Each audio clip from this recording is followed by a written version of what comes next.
So, Hare Krishna everyone, welcome to our program on this course on the Nectar of Instruction, book written by Srila Rup Goswami. This is a verse by verse study course, and presently we are studying verse number 3, text number 3. We started the study of this text in the previous session, in the previous class last Sunday, and this is the part 2 of this text 3. We will have one more part for this class, which will be part 3, and this is our 8th class for this overall course so far. Probably we will be finishing this course in maybe around 20-22 classes. So just to give you a little flavor of the progress we have made so far. Yeah. So the topic of today's discussion will be cultivating patience, following regulative principles, and giving up bad association in bhakti. So you can see here I have shown with some pictures what exactly is meant by patience. Is depicted by this sand clock. Following regulative principles is shown by this pujari offering some worship to the deities here in the temple, and giving up bad association in bhakti. So this the third picture you can see here is kind of representative of what goes in a bad association. There is a conflicts, we kind of fight with each other and so on. So that will be the focus of discussion based on this text number 3 of Nectar of Instruction. So we will begin the class with on an auspicious note, and in order to bring that auspiciousness, I would like to invite Anuradha Mataji from Bangalore to kindly lead us in the chanting of Mangal Charan prayers. Mataji, thank you. Yes, Prabhu. Hare Krishna, Prabhu. Hare Krishna.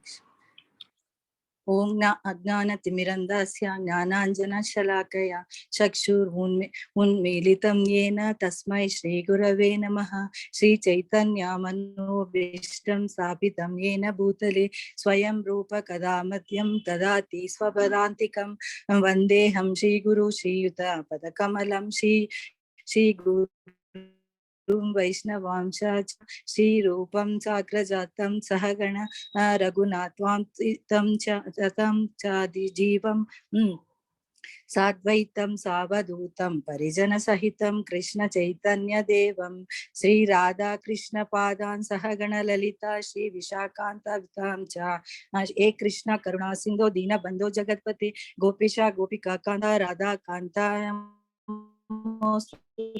तप्त रांगी राधे वृंदावनेश्वरी प्रिय वांचा कल्पत जय श्री कृष्ण चैतन्य प्रभु नित्यानंद श्री अद्वैत गदाधर शिवासादि गौर भक्त वृंद हरे कृष्णा कृष्ण कृष्ण हरे हरे हरे राम राम राम हरे हरे. जय श्री कृष्ण चैतन्य प्रभु नित्यानंद श्री अद्वैत गदाधर शिवासादि गौर भक्त वृंद हरे कृष्ण प्रभु. Hare Krishna Mataji, thank you, very nicely chanted. We experienced a little bit of interruption as far as the connection is concerned, but I think your chanting was very nice, very sweet. Thank you. Yeah. Okay. Thank you, Prabhu. Thank you. And now I would like to invite His Grace Vasudevan Prabhu to kindly lead us to the recap of the previous class, which is about 6 virtues on how to advance in bhakti. So Vasudevan Prabhu has been attending our classes right from the day one. If I recall correctly, I started this whole journey of our courses starting from Bhagavad Gita in September 2019, and I distinctly remember that that class was organized in a big hall in Sanjay Nagar area uh, of Bangalore, and Vasudevan Prabhu was right there sitting in the very front with the Bhagavad Gita in his hand. So when I saw a person sitting with Bhagavad Gita, I immediately recognized that the person is very, very serious about some study of this book. And now we are in January 2022, and Prabhu, I think, has not missed probably even a single class, I would say, or there might be maybe occasional one or two misses, but as far as I remember, I have always find him very, very sincere and dedicated towards the study of scripture. So Vasudevan Prabhu is a senior executive in a big company here in Bangalore, and but very, very humble, very, very dedicated. So would like to invite Vasudevan Prabhu to recap of the previous class. Prabhuji, please. Jai Krishna Prabhuji, Hare Krishna Prabhuji, and Hare Krishna to all devotees. Thank you for the kind words, Prabhuji. And I'll start my recap with a small prayer to my Acharya in our Sampradaya, in our traditional scene. Om Man Vedanta Srimad Vedanta Ramanjati Priyanyastevaram Sat Samprapta Man Ditiyam Anagam Shishta Purnam Agryam Sheshta Sri Ranga Ramajamuni Karnalabda Mutrasham Satastam Sri Varaham Itivaram Anagam Deshigam Samshayami. So last class was our seventh class on this Nectar of Instruction, and we had started Mantra 3. Before this, already we had covered in Mantra 1 and 2, we had covered about avoiding things unfavorable to Bhakti, basically the 6 urges, which if not controlled, translate into 6 virtues. So now next group of mantras 3 to 7 discusses about adopting things favorable to Bhakti. In that, mantra 3 talks about the 6 virtues. And I will start with the translation of mantra 3. Mantra 3 translation goes like this. There are 6 principles favorable to the execution of pure devotional service. And these 6, one by one they are. The first one is utsaha, being enthusiastic. Next one is nishchaya, endeavoring with confidence. The third one is dhairya, being patient. And the fourth one is tat-tat-karma pravartana, that is acting according to regulative principles like hearing, chanting, remembering Krishna, etc. And then the fifth one is sanga-tyaga. Sanga-tyaga means abandoning the association of non-devotees. And the last one, sixth, is satovritti. Satovritta means following the footsteps of previous acharyas. And most importantly, the concluding line of this sloka is, these 6 principles undoubtedly assure the complete success of pure devotional service. So it's a complete formula. It is not a suggestion. Now, before we go into the formula as such, we saw about Bhakti, the nature of Bhakti, what Bhakti is and what Bhakti is not. And Prabhupada in his purport says, the first thing he says is, Bhakti is not sentimental speculation or imaginative ecstasy. Bhakti is a sort of cultivation which gets developed over a period of time through activity. It is not idle meditation or idle sitting and thinking, etc. Then we discussed about what is the popular understanding of Bhakti and what is right in it, what is not right in it. So the popular understanding of Bhakti as only a matter of heart and feeling and love for Krishna is not correct. The more accurate and correct understanding of Bhakti is a relationship with Krishna based on commitment. And this commitment is an important thing. It is like we saw the analogy of a commitment of a mother to a child. The child does not have to demand anything. All the requirements of the child are taken care of by the mother. And we also saw the analogy of the story of mother and child where King Solomon, so the real mother was more interested in the safety of the child than custody of the child, as the story is. I'm not repeating the story. And then similarly, we saw the story of Krishna's headache and his interaction with Narada, where the gopis of Vraj, the gopis of Vrindavan, they were prepared to do anything if it is going to cure Krishna's headache. They were not even worried about what will happen to them. These are illustrative of the nature of relationship. So they have a relationship. When you have a relationship, you want to do whatever you can for the other person, then you're not looking at your own comforts. And that is the kind of relationship we need to develop. Now, if you see all Prabhupada's purport, whether in Bhagavad Gita or anywhere, he translates bhakti as devotional service. And when he says devotional service, it's composed of two words, devotional and service. Devotional is adjective and it is internal. And what is this internal adjective indicate? This internal adjective indicates the love of Krishna, that the Lord is great and the Lord is loving. Lord is great and Lord is loving. And this internal emotion or devotion is expressed through external action, which is the service. And the service is, we have the 9 process of bhakti, which covers complete service. And now the next dimension we saw was that bhakti is both a vehicle and an engine. How is it a vehicle? It is a vehicle to express our feeling or express our devotion. It's a service, internal devotion expressed. Bhakti is a vehicle. At the same time, when you do this service, when you engage in service, it also acts as an engine because it nourishes our bhakti and develops our bhakti. Just like as an engine gives power or strength to the movement to the other coaches, similarly, this bhakti gives movement or gives momentum to the whole vehicle of bhakti. So bhakti is both a vehicle and engine. Now, so how does this bhakti work? It works through the 9 process of bhakti, which has been detailed by Prahlad in Srimad Bhagavatam. And we all have heard about this from Prabhuji many times. I will not repeat that. This is Shravanam, Kirtanam, Vandanam, and etc., etc. We will not go into, I'm sure all of you are very familiar with that. Now we come to the principle. We discussed 2 principles of bhakti. The first principle was utsaha. What is utsaha? Utsaha is being enthusiastic. Now, being enthusiastic means, why should we be enthusiastic? Why, what, how to test and write? Why we should be enthusiastic? In any field, we saw that for success, we need enthusiasm. Whether it be in studies in school, whether it be in sports, or whether it is in our work, unless we are enthusiastic about what we are doing, we cannot be successful. Then what is this? What is this enthusiasm?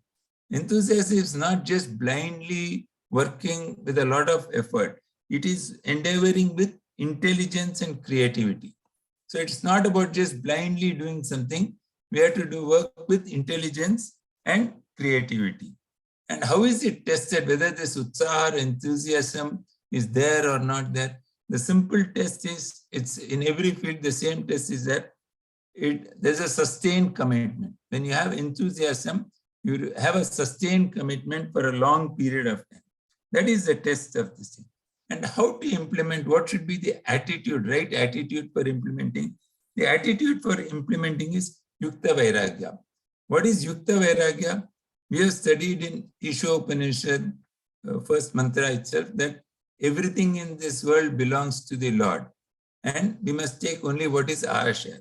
So when you work with the attitude that everything, with the realization, not just that, realization that everything belongs to Krishna, then that is Yukta Vairagya.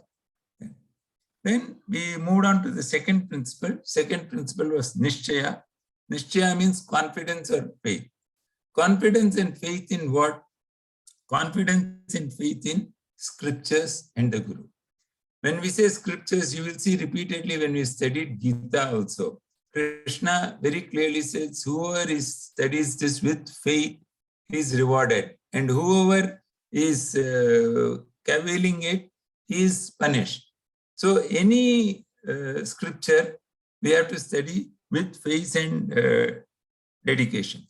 And then Guru. Similarly, in Gita 4:34, Krishna says very clearly how you should approach a Guru.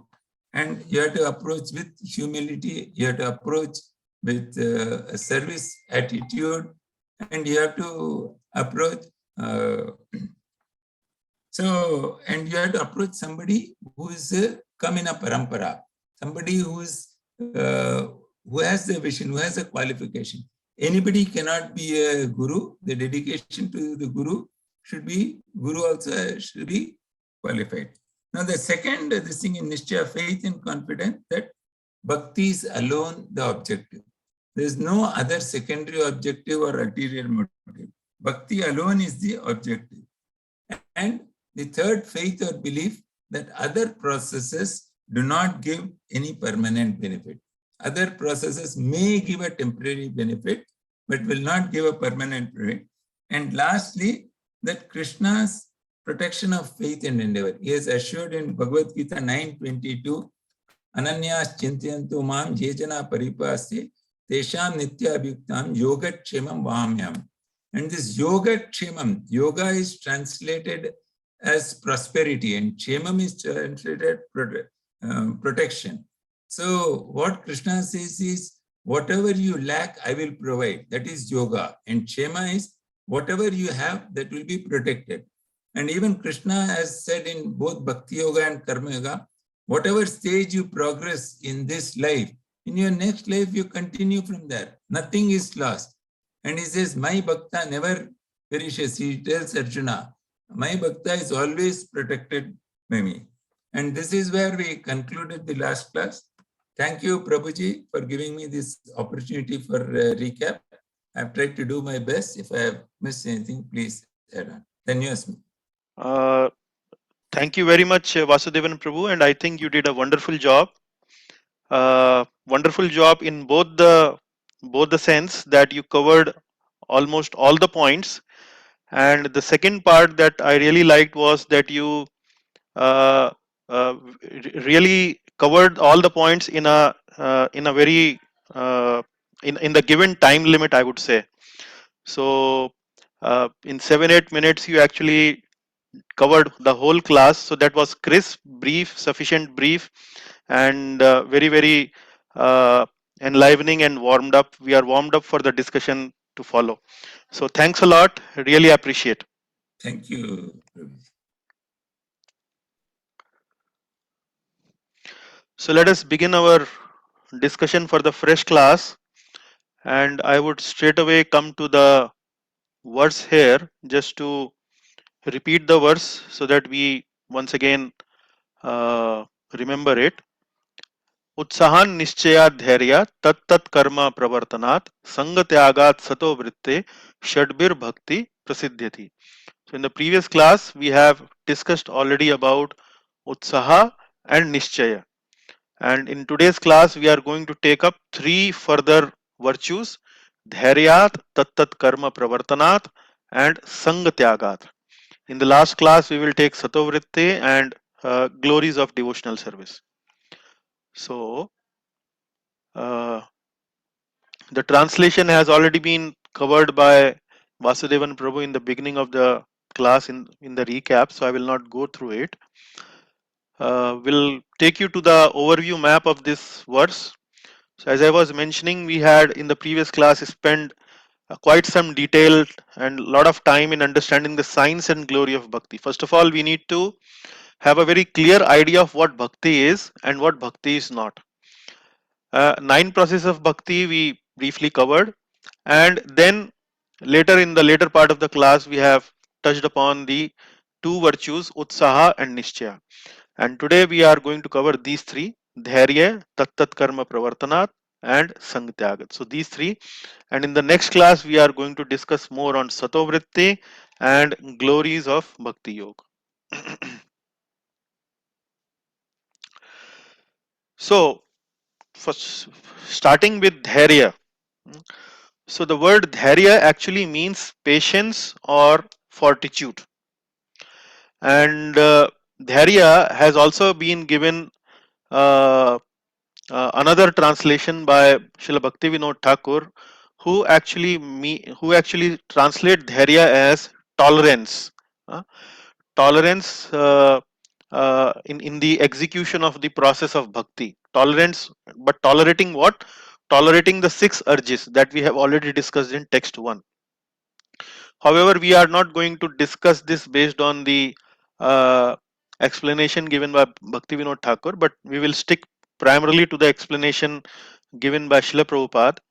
So Srila Prabhupada is mentioning dhairya as patience or fortitude. Fortitude means to hold the fort, to hold on to something when we are executing something, when we are learning something, when we are waiting for some result. We are holding on to our patience, where we can we don't get impatient or we don't change tracks and so on. So patience typically has been described by Srila Prabhupada in his purport in 3 possible ways. One is at the stage of learning. At the stage of learning means when we are learning from the spiritual master, when we are learning from our spiritual teachers. Primarily for this course, our spiritual teacher is Srila Prabhupada, whose books, whose guidance through his books and teachings, we are actually learning this subject matter. So here, patiently from spiritual master. Here, patiently would mean maybe read Prabhupada books patiently, properly, uh, reading books patiently, or hearing any class patiently would mean that we try to understand what the teacher is saying us. We try to understand what the acharyas have written in the books properly. If we don't understand it, we try to resolve our doubts properly by following up and by doing some counter questioning and so on. So that is here patiently from the spiritual master is one aspect, and that is something patience at the stage of learning. Then once we get the instructions properly, once we digest them uh, properly, now comes the application part, applying the instructions in the execution of bhakti. So while executing also we need to show this patience. For example, if there is a instruction that we need to chant the holy names of the Lord, maybe certain prescribed number of rounds have been advised for us to chant on a regular basis, then we need to have that patience that okay, we need to follow that principle, we need to follow that guideline, and don't leave it in between and so on. So execute the instructions also patiently. Then once we have learned, once we have uh, executed the instruction, then we wait for the result.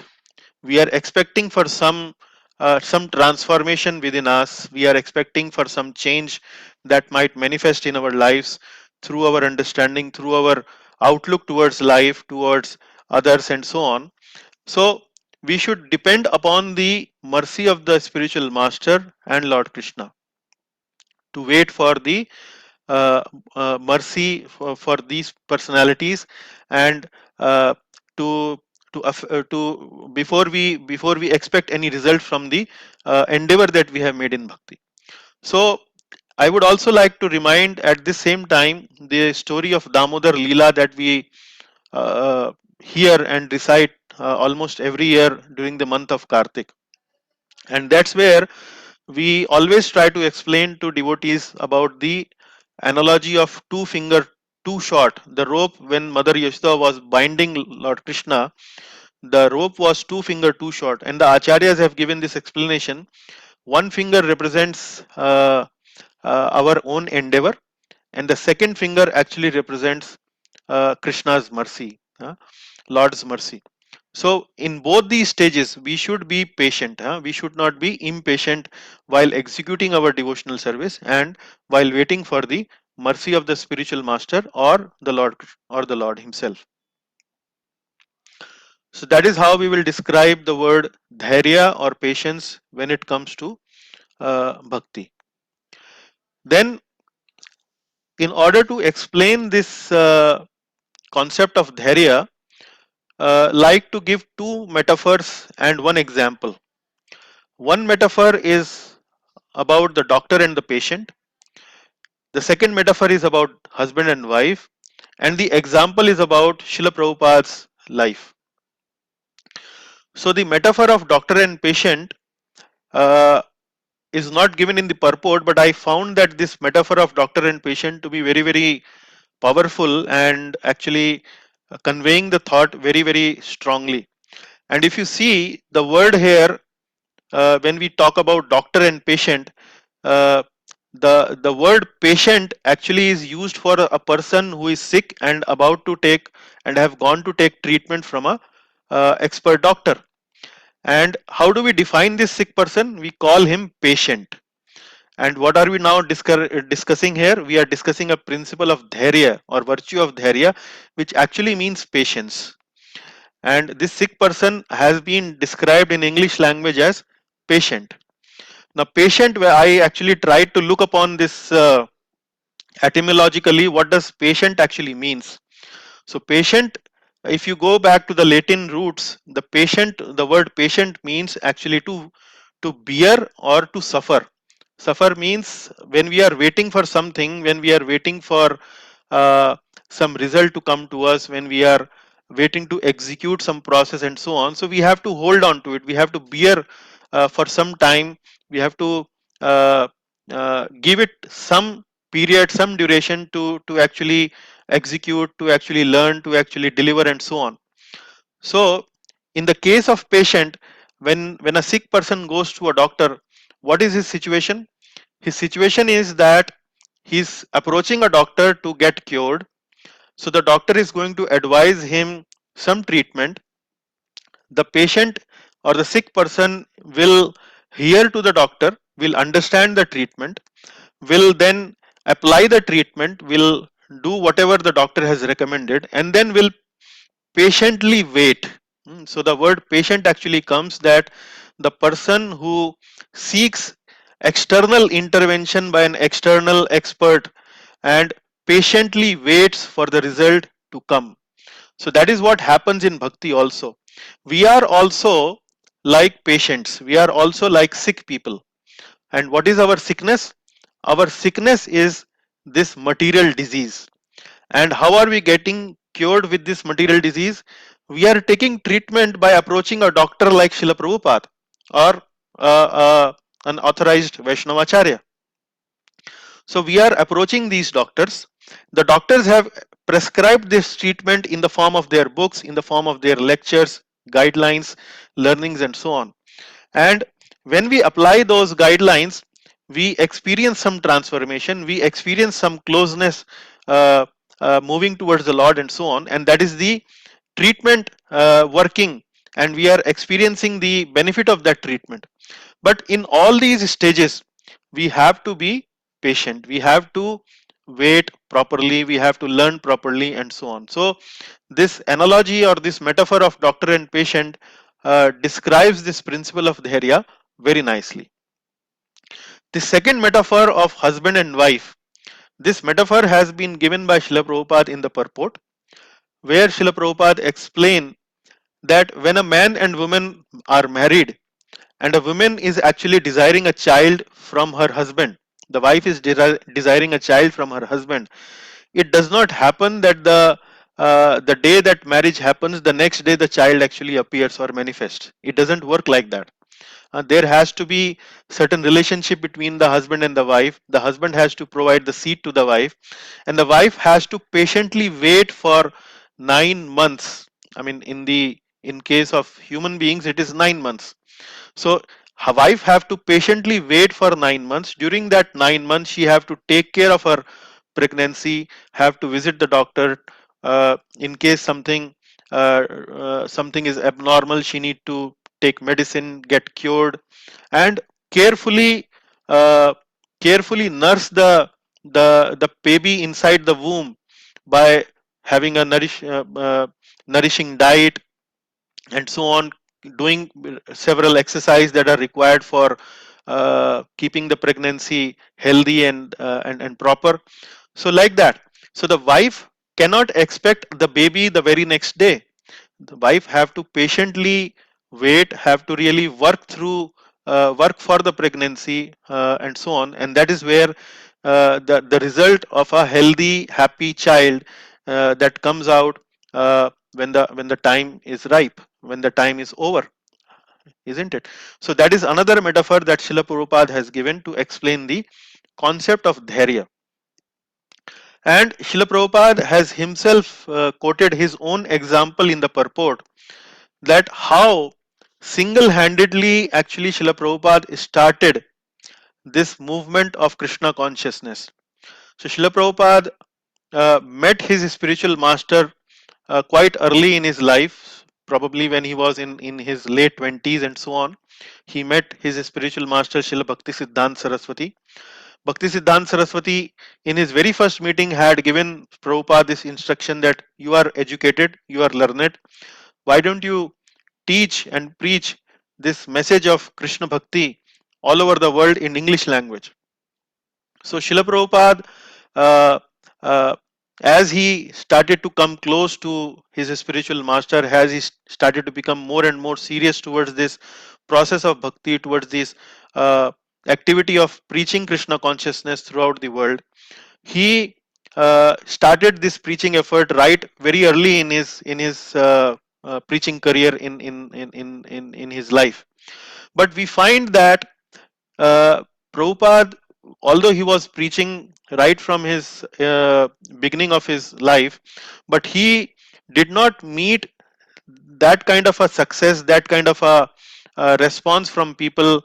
Uh, at one time, he actually went to Jhansi in India, and he started a movement similar to ISKCON. He called it as League of Devotees, but despite his best effort, he could not he was not successful uh, in converting that League of Devotees a very popular organization. In fact, he had to close that League of Devotees endeavor that he started in Jhansi. However, he continued patiently. He continued in every time he was had met some failure or was not successful. He did not lose his patience. He knew that if he would be patient, then certainly one day there will be some result that will be coming to him. And like that, we know how Srila Prabhupada in his life uh, then even went to United States. In United States also, he had to face a lot of problems. For 1 year there was completely no response from the audience he was approaching and preaching, and then slowly and gradually he started to receive that success while he was in United States. Now if you read Srila Prabhupada's biography, which is quite a voluminous book, maybe 2000 over pages and so on, if you read Srila Prabhupada's biography, the very first section of Srila Prabhupada's biography is titled as lifetime of preparation. Lifetime of preparation. Now, lifetime of preparation is actually very telling in this case, that how Srila Prabhupada patiently actually endeavored with enthusiasm and lot of faith, but very patiently endeavored for throughout his life to uh, to serve Lord Krishna and to wait for the result to come. So that is something how Srila Prabhupada is explaining in his purport by giving this metaphor of husband and wife and his own example, that how patience is very much required in the execution of bhakti. Now let us move to the next virtue. This next virtue is tat-tat-karma pravartana. Hmm. And in simple English it means executing principles. So I was also researching about this word pravartana, and recently while listening to a news channel, uh, I understood there is a agency in our country which is known as Enforcement Directorate, shortly known as ED. So ED or Enforcement Directorate, the Hindi of this agency in Hindi, how do we call it? We call it Pravartan Nideshalaya. Pravartan Nideshalaya. So the Pravartan word is coming from enforcement, and directorate means Nideshalaya. So Pravartan means executing, enforcing, applying. And what does tat-tat-karma means? Tat-tat-karma means those very activities which are favorable for executing bhakti, we need to execute them. Tat-tat-karma pravartana. So executing the principles of bhakti through some regulative principles. That is what tat-tat-karma means. So Prabhupada is describing tat-tat-karma pravartana in his purport as enthusiastically, faithfully, and strictly following all the principles that nourish bhakti. And in Sanskrit, we can call it bhakti poshak karma. Poshak means nourishes. Like we eat a diet which is nourishing to us, which gives us nourishment, which gives us energy from inside. That is called poshak, poshan. So bhakti poshak karma are those activities which nourishes our bhakti. And how do we do it? We do it with enthusiasm, we do it with faith. So that is utsaha nischay, and strictly. Strictly means we don't take it lightly, we take it very sincerely, we do it in a with a sense of dedication, with a sense of purpose, and follow all the principles that nourish bhakti. So in this regard, Srila Prabhupada in his purport is giving a very important statement and a very strong statement in one sense. What he's saying is neglect or laxity in following the principles, regulative principles of bhakti will check one's progress in bhakti. So I would say it like this, that uh, to the degree we are sincere, to the degree we are strictly following the principles of bhakti or regulative principles of bhakti that nourishes bhakti, to that degree we will kind of accelerate or advance in our bhakti or in our devotional life. If we are really dedicated, we are committed, sincere in executing these regulative principles, that will certainly nourish our bhakti and so on. However, neglect or laxity in following these principles will actually check our progress in bhakti. Now, what are these regulative principles? So, in short, there are regulative principles described in terms of prescriptions and regulative principles described in terms of prohibitions. Like another, once again, I would like to give this analogy of doctor and a patient. So, when a patient goes to a doctor for treatment, doctor advises him to do certain things, and at the same time also warns him or cautions him that you should not do these things.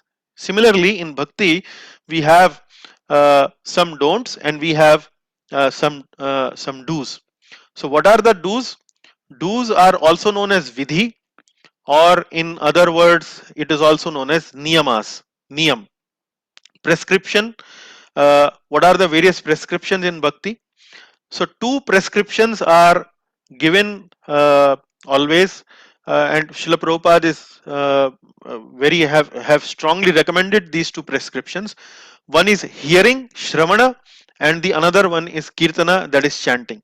In the previous class also I had emphasized about the significance of Shravana and Kirtana, chanting of the holy names. So chanting of the holy names is something like that we also do in our class every time when we meet.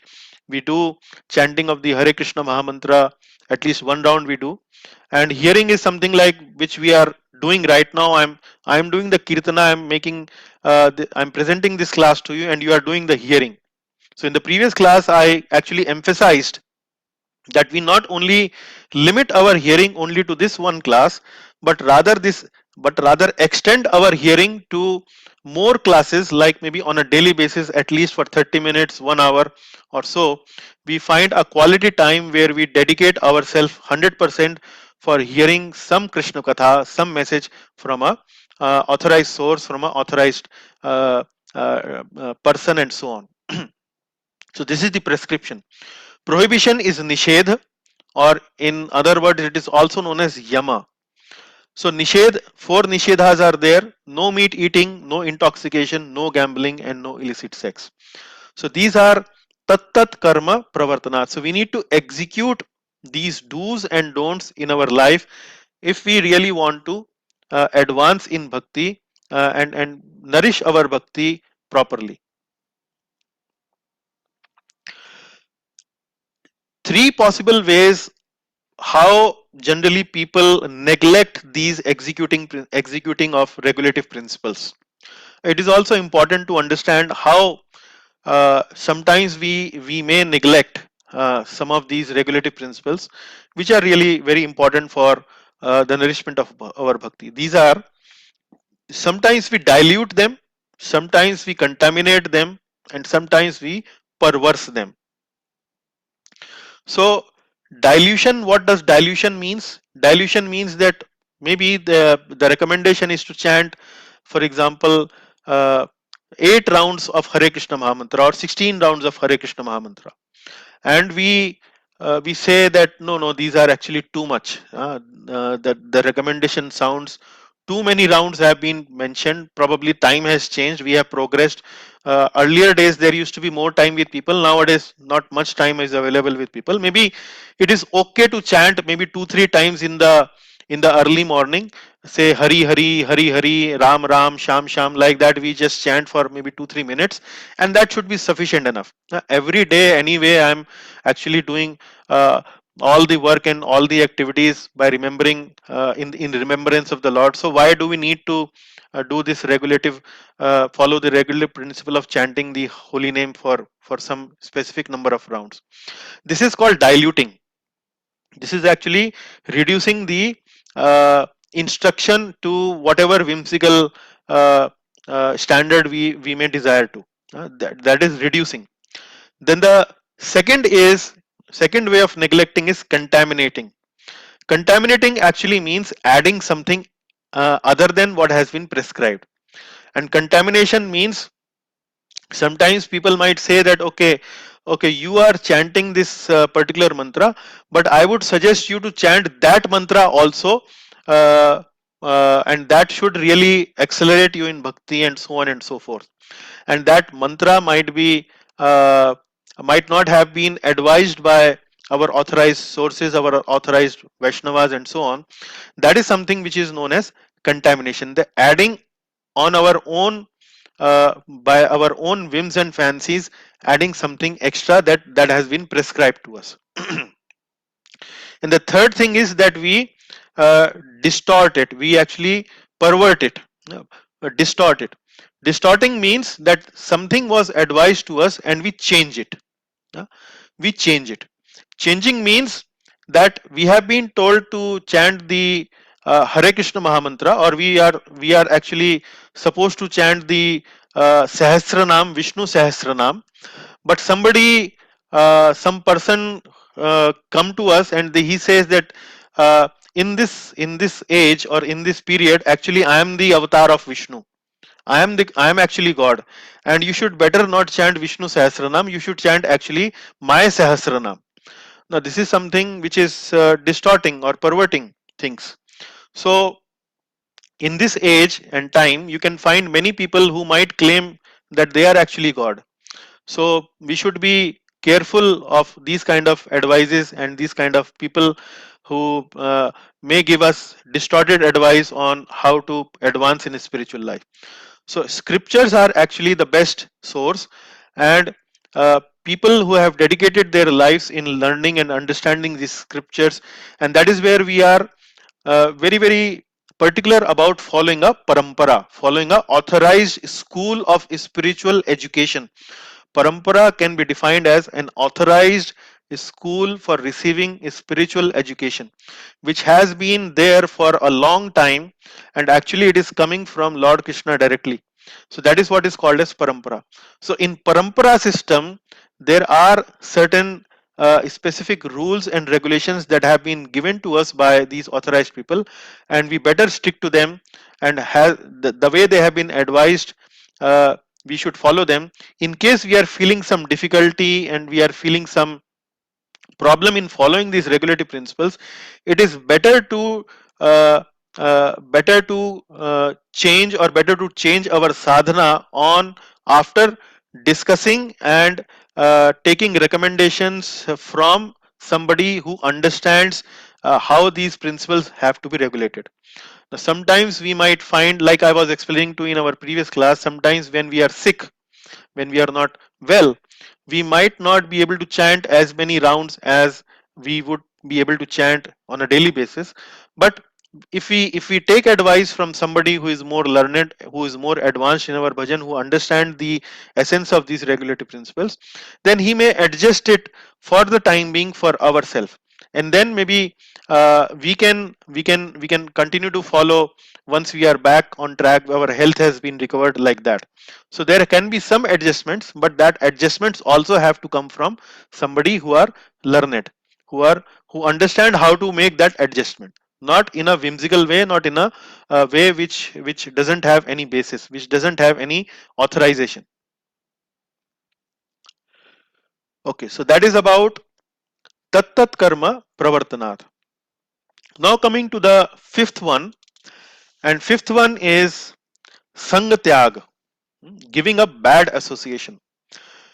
So sanga-tyaga, you might wonder that in the previous verse also, in text number 2, we had this instruction about sanga, association. So now this seems to be a repetition in this verse in text number 3. So in text number 2, how did we and where did we studied about association? We studied about in the text number 2, it was atyahara prayasascha prajalpo niyamagraha janasangascha lolyamcha shadbir bhakti vinashyati. So janasangascha. So janasanga, actually we discussed about association of worldly minded people. That is what janasanga means. But here it is being mentioned, it is sanga-tyag. Sanga-tyag would mean giving up the bad association. Bad association actually means uh, uh, giving up the association of several categories of people, which we will discuss in the next slide, that what possible categories these bad association can fall under. So we will discuss that. But uh, here, if you are getting this feeling that this is a repetition, no, it is not a repetition by mistake. That Rup Goswami is repeating it in text number 3. Probably he forgot to mention it in text number 2, or he forgot that he has already mentioned in text number 2. No, it is not like that. The repetition is there because to illustrate this point, that this is a very, very important principle. Sanga-tyag. Giving up the association of giving up the bad association, this is a very, very important principle. And because this is very, very important for progressing in bhakti, if in order to emphasize this point, the repetition has been done by Srila Rup Goswami in text number 3 as well. Uh, uh, Also, in order to emphasize the relevance and importance of Sanga-tyag, giving up the bad association, would also like to quote Shriman Chaitanya Mahaprabhu, who is the uh, uh, who has started this Sankirtan movement some 500 plus years ago. So once a householder disciple of Sri Chaitanya Mahaprabhu asked him that what should be the definition of Vaishnav behavior. How should a Vaishnava should behave? How should he conduct himself in public? What should be his what should be the prime uh, uh, emphasis on his behavior? So Shri Chaitanya Mahaprabhu responded with this: Asatsang tyag ei Vaishnav achar. Asatsang tyag ei Vaishnav achar. Now you can see that out of all the shiksha, out of all the teachings that Sri Chaitanya Mahaprabhu actually gave to his disciples, he is now here pinpointing. So what is the best Vaishnava behavior? He's saying best Vaishnava behavior is asatsang tyag. That is actually Vaishnava achar. The Vaishnava should keep away from asatsang. They should refrain from associating with bad association. Now let us see what is this bad association, in how many categories we can divide this bad association. What could be the uh, various ways bad association can manifest in our life. So I have here classified here 1, 2, 3, 4, 5, 6 and 7 kind of bad association. The first one is karmis. Now karmis, how do you define a karmi? Now each of these people, each of these category of people are actually living a philosophy in their life.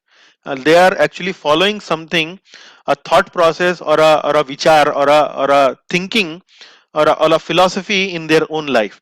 So what is the philosophy of a karmi?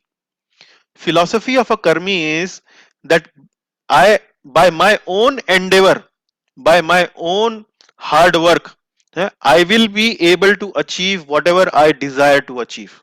I can achieve uh, everything and anything. These are something who really uh, who really have a lot of overconfidence about their own hard work, about their own purushartha. Purushartha means endeavor. Now, purushartha, we also emphasize endeavor. Like I was giving you this example of Damodar Leela story, where I gave you this example of meaning of two fingers. The one finger means endeavor, but the second finger means Lord's mercy. So what is wrong with the karmis is that they think that only endeavor alone can bring to them to whatever level or whatever they desire, whatever their ambitions are, whatever they wherever they want to reach in their lives.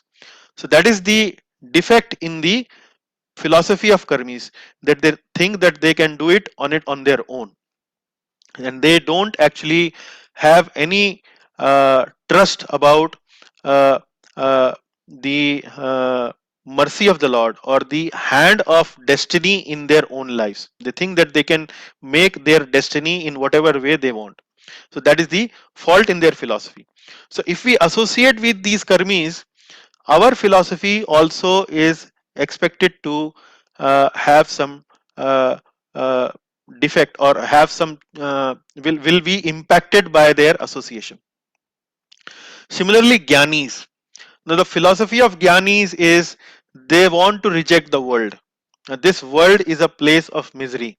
uh, Jagat mithya, that is how they describe the world. Or if we continue to engage in this world, we have to do activities, and when we do a lot of activities, we are going to bound in this world. So better reject this world. Take renunciation from this world. And what are they trying to aspire for? They are trying to aspire for merging into the impersonal brahma jyoti of the absolute truth, where they will find peace, where they will find shanti. So that is how the philosophy of Gyanis, that is where they are heading towards. So if we associate with these kind of people, our Bhakti Lata, our devotional creeper will have an bearing on it. We need to avoid this kind of an association. Similarly, yogis are more interested towards acquiring siddhis, and uh, that is where we need to avoid their association. So yogis, kamis and gyanis all are aspiring something for themselves. So that is where we need to avoid their association.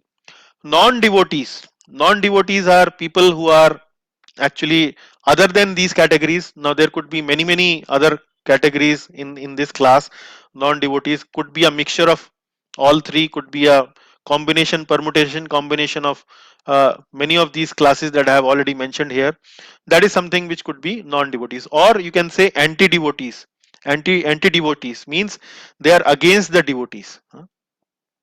So that is the undesirable association. They are actually blasphemous towards the Lord. They don't they criticize the Lord. For example, like Ravan, or maybe Kams, or maybe Hiranyakashipu. These are those classes where they are actually against the principle of bhakti, against the Lord himself. That is called non-devotees. Then atheists is that they think that there is no God. That is called atheists. So associating with these kind of people uh, will affect our devotional creeper. Opposite gender is something which we have to associate with carefulness. So while executing our bhakti, many times we have to come in contact, or will have to communicate, or maybe work in teams also, where the other person is actually belongs to an other gender. So in this case, we need to understand that while we need to associate only on a need basis, and only for the execution of our devotional service. Other than that, if we are associating with opposite gender, we should restrict it mainly to our legally and religiously wedded wife or husband, and that is primarily we should restrict our association with the opposite gender. If we are associating with opposite gender other than outside the domain of marriage, we should generally keep it restricted, limited only for the execution of devotional service and not beyond that. Pseudo religionists is like the example that I gave you in the previous slide, that people who actually come up with their own religion, own whims and fancies, which is a religion which is not actually authorized by scriptures, which is not coming from proper uh, authorized Vedic scriptures and so on. And this is something which has been concocted, has a creation of their own. Those kind of pseudo religionists also we need to be careful about, and that is all fall under the category of undesirable association. All of these, and that is undesirable association, because that their thinking, their way of working may actually rub upon our own understanding, and if our faith is not strong enough, there's always a chance that we may actually uh, dilute our uh, enthusiasm, dilute our nischay and so on by associating with these kind of people. Now, when I am now in the previous slide, I have tried to caution everyone here to keep a safe distance from these categories of people. Categories means those people who have those kind of philosophical understanding about life or about spirituality and so on. But at the same time, I would also like to advise you a word of caution, or give you a word of caution here, that when we are associating with these people, when we are coming in connection or connecting with these people, we should actually not look down upon these people. Look down upon these people means we should not start hating these people. Oh, you are a karmi. Oh, you are a jnani. Oh, you are a yogi. Oh, you are from opposite sex. No, we should not. This advice that we should avoid by association is not to is not to advise you that we should start look down upon these people. Rather, we should understand it something like this, that we should look down these people in a sense that they are following a philosophy, they are following a thought process which actually is not aligned with the path that I am following in my life. I understand what path I am following in my life. I know that the path that I am following in my life, I have full faith that path is actually going to take me to the Lord one day, Lord Krishna. But these people are so far have not been so fortunate enough to understand the importance, to understand the urgency, to understand the need of following this path, which can actually bring them lot of benefit, lot of happiness in their life. And because unfortunately they have not come in connection with that process, uh, they are not able to do it. Now this is something which will keep you protected from developing this kind of a feeling of hatred, or looking down upon them as somebody who are untouchables or so.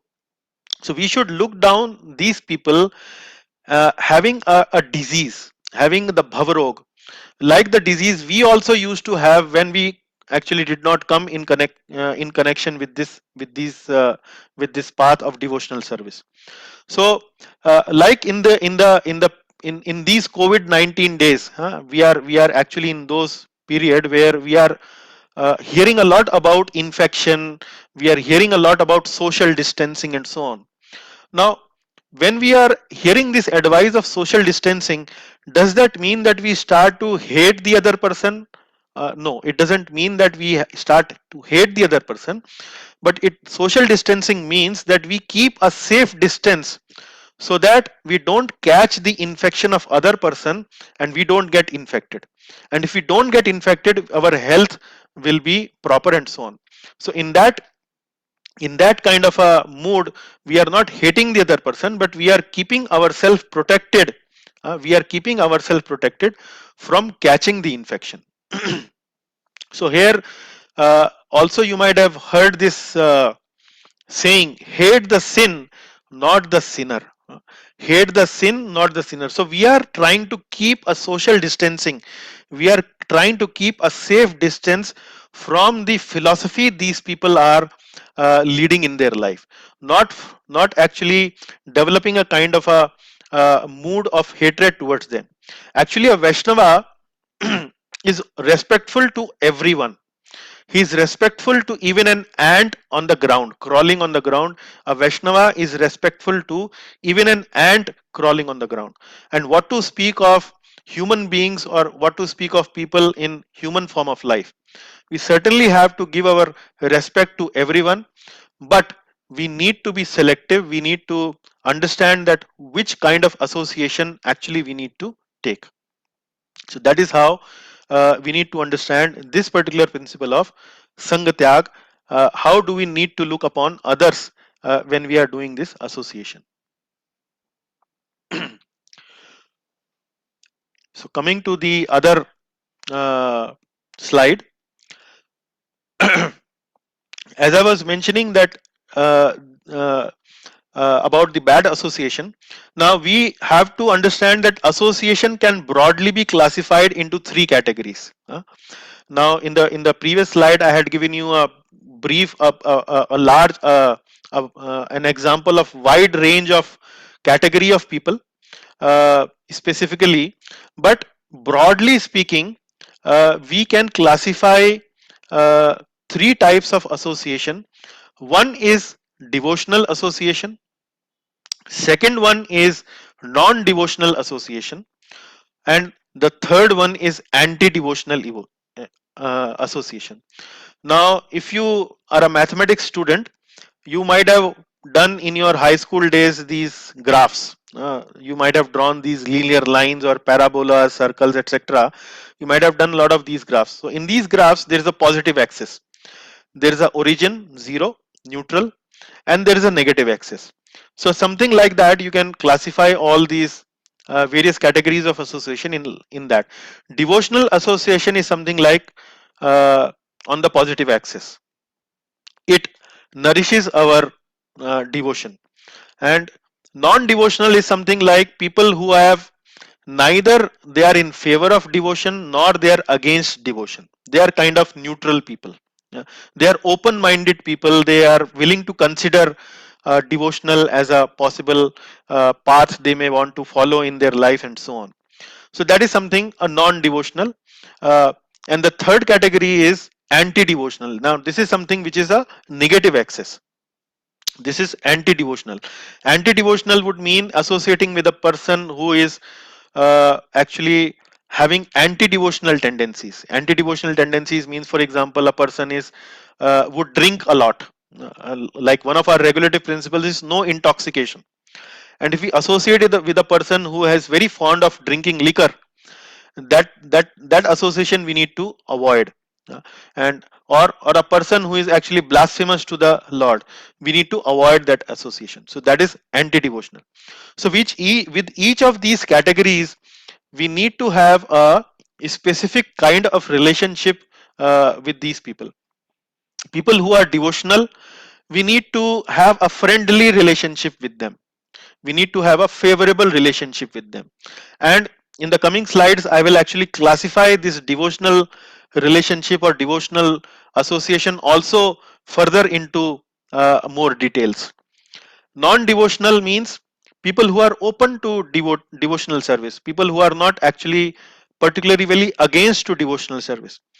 To with such people, our relationship should be the of mercy. Mercy means if there is an opportunity, if we have a proper relationship with them, we can speak to them, we can influence them in whatever humble, polite way, then we should try to extend that mercy by giving them the message of Lord Krishna, the message of Bhagavad Gita, message of Srimad Bhagavatam, books like Updeshamrit, Upanishad, etc., and try to by giving this knowledge, by giving by making favorable arrangements, uh, try to convince them to accept this life of devotional service. So that is how we need to try to deal with these people. Then the third one is anti-devotional. Anti-devotional means people who are really against bhakti, who are not willing to consider bhakti at all, despite several discussions and so on. And uh, there's a real conflict between what we follow and what they are actually believing in. So we need to actually avoid them. We still don't have to disrespect them, but we need to have a safe distance with them. We have to have a very working or a very I would say limited relationship with such people. Best is to avoid that kind of a relationship. So now let us now look into uh, sanga-tyaga, or giving up bad association, from the perspective of what association actually we should really aspire for. And now we are in the previous slide we were talking about devotional, non-devotional, anti-devotional. Now I am trying to focus more on devotional aspect, and I have now uh, I'm trying to explain this by drawing this circle. In this circle, we are here, the centralmost circle is actually representing us. So what kind of association we should have closest, or the most of the time what kind of association we should follow. So the second circle is circle of those people with whom we want to have a closest association, which really nourishes our bhakti. In the association of such people, we really feel enthused, we really feel very encouraged, we really feel very much taken care of. We can feel their affection, we can feel their warmth, and all that. And that is something, this kind of association we should keep ourselves in the closest vicinity. Huh? Then comes close. There would be people who are still devotional, who are still favorable to bhakti. So we should, but for some reasons, our style of executing bhakti and their style of executing bhakti actually doesn't fully gel together. Somebody may have executing bhakti in one way, somebody likes to execute bhakti by probably singing kirtans, but some other person want to execute bhakti by probably serving the devotees. Now in this case, maybe both the categories are devotees, but they may not really gel well together because their way of executing bhakti is slightly different. So we can have a close relationship with these devotees, we can have a little uh, uh, good relationship with these devotees, but we may not want to associate with them a lot of time, not always. So that is something which we can call it as close association. Then uh, the third category is something which is formal. Formal would mean that maybe there are people whom we don't have a connection with, whom we don't have a relationship with, and one of the categories that fall in this particular domain is maybe office colleagues.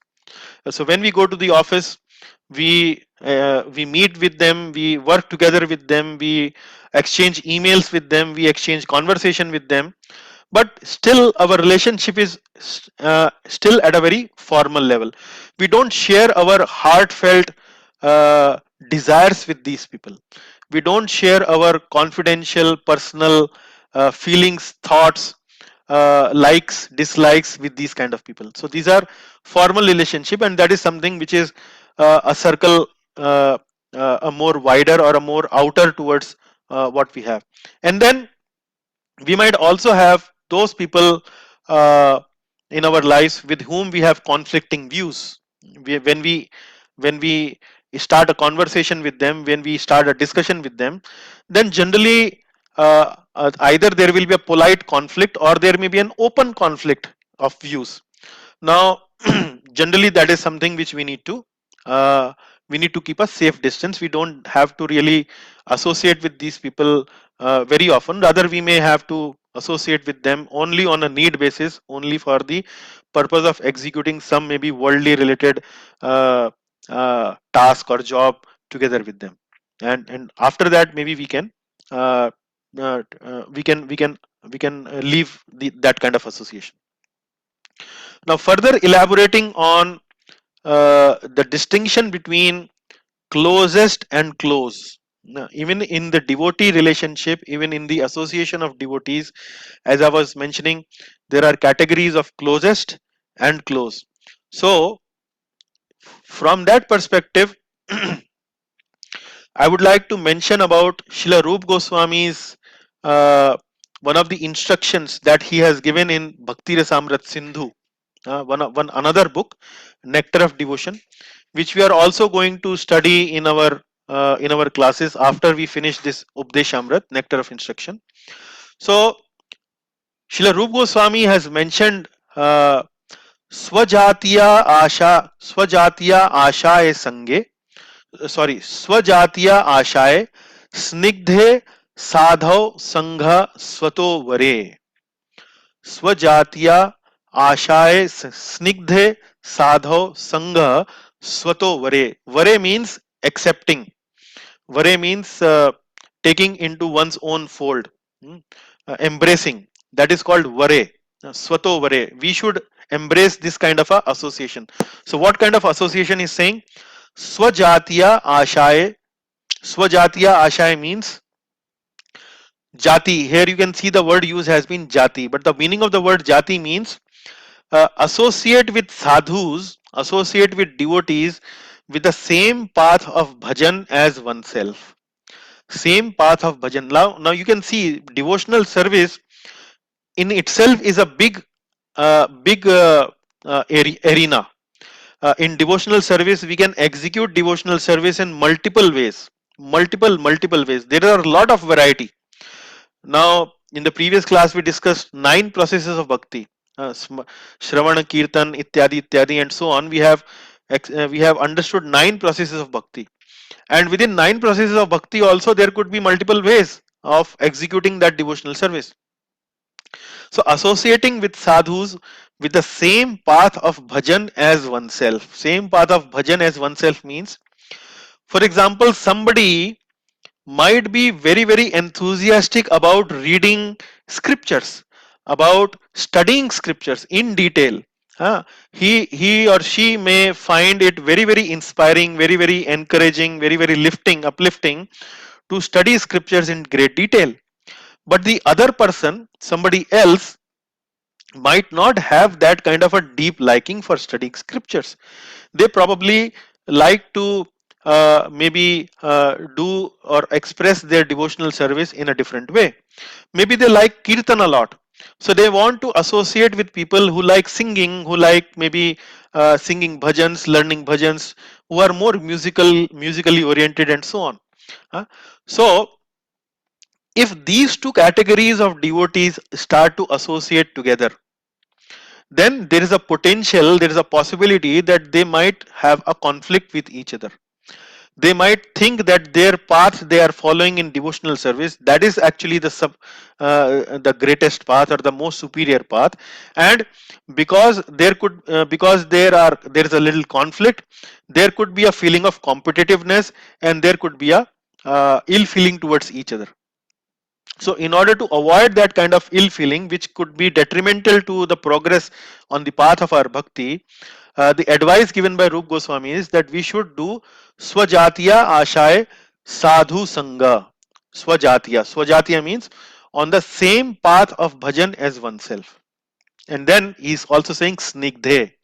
Snigdhe means snigdha means affectionate. Affectionate. So affectionate means that in such association, which is like-minded association of a devotee who likes to do bhajan in the same way we like to do bhajan. So, but in that bhajan or that association should be affectionate, snigdha, always affectionate due to soft-hearted, merciful nature of the devotee, like that. So, swajatiye snigdhe sadhu sangha association, and then this association should be, or this devotee should be more advanced and realized than oneself. So if I am associating for progressing in devotional life, we should at least have this one devotee in my closest. Now, as I mentioned to you, in the closest circle, we should have at least one devotee in our life. It may happen that for us, we may not have found that closest devotee right now, but in coming years in our life, we may find somebody like that. So if we are having that kind of a devotee who is more advanced and realized in his bhajan, uh, who is affectionate due to his soft-hearted, merciful nature, and who likes to execute that bhajan in a very similar way like we like to execute that bhajan, then if we are in that association, then we will easily relish the mellow of devotion by seeing such a devotee, by touching such a devotee, by speaking to such a devotee, and by hearing Hari Katha from such a devotee. So that is how we should choose our association, at least one devotee in our life where we should choose to have him in our closest vicinity and have some kind of relationship. Even if we don't have that relationship and we know that devotee, we should try to make an endeavor to develop that relationship, and Vaishnavas can easily enter into a relationship with another Vaishnava simply if you try to serve that Vaishnava, simply if you try to associate with that Vaishnava in a very polite way, in a very friendly way. The Vaishnavas are very easily to befriend, very compassionate people by heart, because they are all Vishnu Janas. They are all looking towards God for their own spiritual development, for their own spiritual advancement, and they know that in order to advance towards the Lord, we need to be friendly with the jivas in this world, because jivas in this world are no other than part and parcel of the same Supreme Lord with whom we are trying to develop a relationship. And if we have a nice relationship with the jivas in this world, certainly the Lord will be pleased to us. So, with that thinking, the Vaishnavas are actually leading their life. So, I would like to close this class with this message of Swajatiya Ashaye Snigdhe Sadhu Sanga Swatovare. So at least we should have that kind of association in our life, at least one devotee. I hope this presentation about the three other virtues, where we have discussed about dhairya, we have discussed about tat-tat-karma pravartanat, following the regulative principles, and the fifth one is the sanga-tyaga, giving association, giving bad association. uh, uh, I hope you have found this discussion useful. Any questions, any takeaways, any comments, we can discuss now. All glories to Shri Updeshamrita, all glories to Srila Prabhupada, all glories to Srila Rup Goswami. Thank you very much. Hare Krishna. Hare Krishna. Hare Krishna Prabhuji. Dandavad. Dandavad Prabhuji. I am so happy with the whole story of today, the whole jnana of today. But the last class was the best. I have a closest devotee with me in the form of my guru, Oh. Keshav Das Ji Guru. Okay. So this is the best end of the today's satsang. Really. I'm really honored, Prabhuji. I'm really honored. Really excited to hear that. Thank you very much for keeping me in your closest vicinity. Thanks a lot. Thank you very much. It is a fact, and it's my privilege. Thank you, Prabhuji. And Hare Krishna. Hare Krishna. Hare Krishna. So any other Hare thoughts? Krishna Prabhuji. Hare Krishna, Prabhuji. Hare Yes. Krishna. Really very useful hints. I want to know something about contamination. Hmm.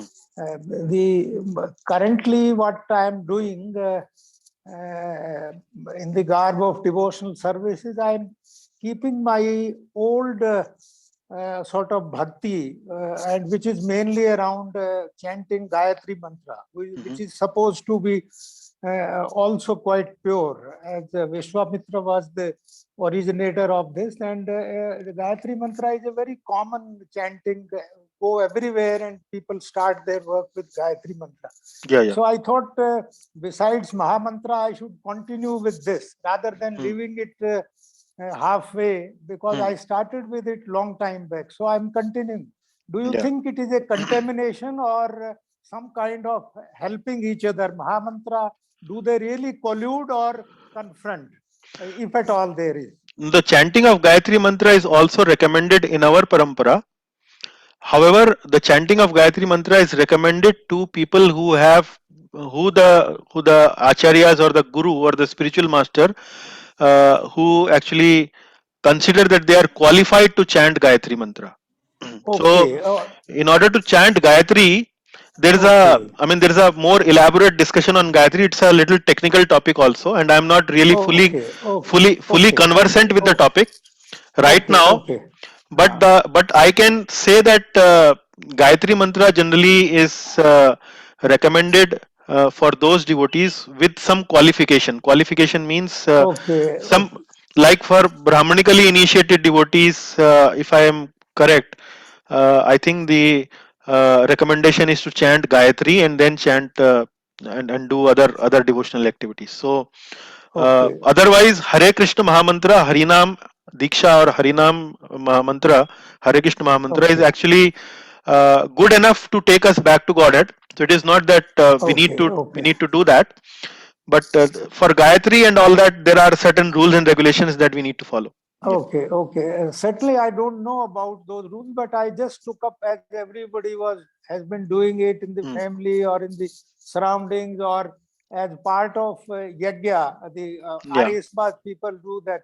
So I am continuing from that angle. But my interest right now is that am I doing something which may not be confronted in this regard, or if the two can be run together, I think I am happy with that, Yeah, yeah, without any harm to my okay. progress or Yeah, to the ISKCON, which I am currently correct. say Okay. Yeah, yeah, enjoying. Yes. yeah. Okay. So I can find And out more for you on the Gayatri thing and convey to okay, you. okay, Yeah, that will be really nice, because yeah, that will fortify my decision, or I may take a course correction, because you yeah, have suggested there is always a scope for course correction. yeah, yeah. Okay. So, Yeah, so that can be done. yeah. Second point which I wanted to know was that in medicine particularly, you gave an example of doctor-patient relationship. There I have found, rather to my amusement and to my happiness, that besides faith, we also sometimes take advantage of allurement. I think that is also in other places also. By allurement, I mean we try to attract the other person, say a patient, to a particular doctor, to a particular hospital. People use different means. Some are really bad, some may not be that bad. But that element of attracting or making the other person interested in you. Yeah, Say, yeah, if we talk about Krishna consciousness, going to people, making some kind of advertisement, or even I would say constructing a temple or putting up an advertisement or some such thing. All are these things permitted in Krishna consciousness? I just want to know. yeah. So Allurement, I am saying, attracting people to a particular thing. yeah, so I think you are giving hint towards, or probably you are hinting towards spreading the message of Krishna consciousness by using Yes, marketing, we can say that in marketing. broad Yeah. terms. Now, Yes. marketing, the word marketing brings itself a connotation which is a little commercial in nature. Right, right, And when we talk about commercial thing, we are generally talking about our selfish interests. Uh, right. so that is where I think. Uh, so when we are as devotees or as people who are in the activity of spreading the message of Krishna consciousness, we also try to reach out to people by making advertisements, by maybe like I would, when I would prepare for my own classes, I would send the message to few other places.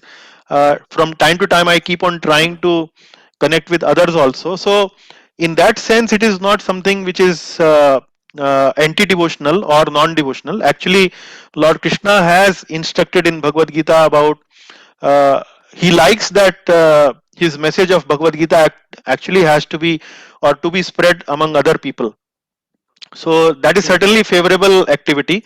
Rather, actually, preaching is one of those activities which really nourishes your bhakti very strongly, your own bhakti very strongly. So that preaching is Right. one such activity. But if people try to do preaching for the purpose of making name, fame, and money, that is something which will be detrimental to bhakti. Okay. Like for example, I said, uh, uh, bhukti mukti siddhi kami sakalay ashanta Krishna bhakta nishkama ataiva shanta. Now why Krishna bhakti is called nishkam? Because he has no other purpose than serving Lord Krishna. There is no other purpose. But if somebody who is using bhakti as a platform for gaining name, fame, prestige, or money, that is certainly anti-devotional thinking, and such a person or such an endeavor will not go long. Okay. It will not go long. It will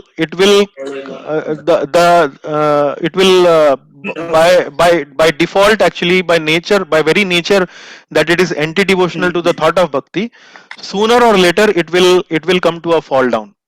And you will notice in our society there are many such cases where people actually used this platform of their popularity, their devotional whatever, appeal to the masses in a wrong way, in their selfish way. Recently there have been many cases in the media also. You would I see. hear these stories. They had a big name, they were quite big crowd pullers. People will really attracted towards them and become devotees or become spiritualists. But one Right. fine day that bubble got burst because the fundamental approach was improper. Okay. Thank you, Prabhuji. Thank you very much. Thank you, Prabhuji. Prabhuji, just to add to that, Yes, Prabhuji. Krishna in Bhagavad Gita very clearly says, no, preaching to faithful is Faithful, good, yeah, but you should not disclose it. Even if once Varjana, don't disclose it to anybody who is unfaithful or who is not following the correct, principles. yeah, I think that's a very powerful guiding principle for all yeah, of us. yeah. Yes, yes. Thank So you we very much. so we generally go out and it is something which we should understand. In bhakti uh, uh, it is individual, it is spontaneous, and it is voluntary. So rather than forcing or pressurizing people to accept this path, uh, we should refrain away from. We should certainly give people an opportunity that there is a program.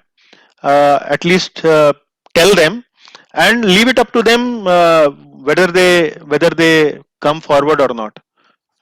So by Krishna's arrangement, there are already many people who are looking for some positive explanation of bhakti and all these scriptures, and many times when they come to know, they very wholeheartedly accept it. But some people are really anti-devotional. They have very strong arguments and they have very strong opinions about spiritual life or bhakti, against bhakti actually. So we should keep away from these people. Keep a friendly safe distance from such people. दूर से प्रणाम. Right. हाँ जी. Hare Krishna. Yes, Prabhu ji. Can I take 1 minute? Yes, Prabhu It's ji. for Ishwar San about Gayatri month, ji ji. recommended by some big spiritual personality. You should chant 8 times when you get up in the morning, 3 times before sleeping, and